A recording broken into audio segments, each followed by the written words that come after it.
If sulfur dioxide is emitted into the atmosphere, it reacts with oxygen to form sulfur trioxide. However, it's also possible for the sulfur dioxide to react with nitrogen dioxide, and this rate is faster than that. Why?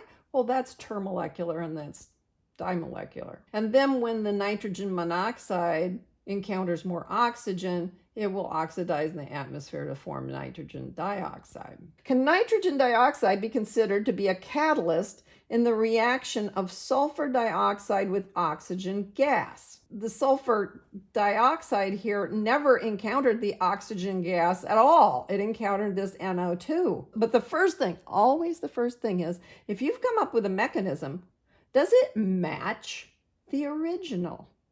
Now, in this case, this one's a little sneaky because this is the only place SO2 exists in the whole thing, right?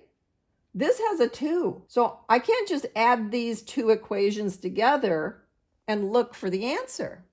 No, I'm going to have to take this first equation and multiply it by 2 first. So I have used this now. Now I can add these together and maybe it will make sense. Here's 2 NOs. See, that was an intermediate and it got canceled. Here's 2 NO2s. Used and then regenerated. That's different than created and then destroyed. This set was an intermediate. This is the candidate for being a catalyst. It didn't get consumed because after it got used up, it got recreated. But let's just add up, first of all, make sure that we have what we expected. 2SO2 plus O2, creating 2SO3.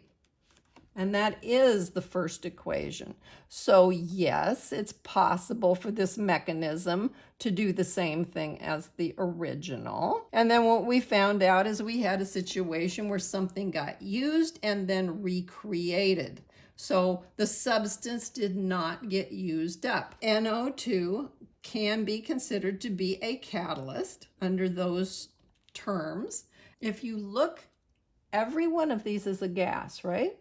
And every one of these is a gas. So the NO2 is in the same phase as the reactants, so it is a homogeneous catalyst. And it is a faster alternative mechanism. Instead of a termolecular, you have this dimolecular, and then this apparently happens quite quickly because why? Because there's oxygen gas all through the atmosphere.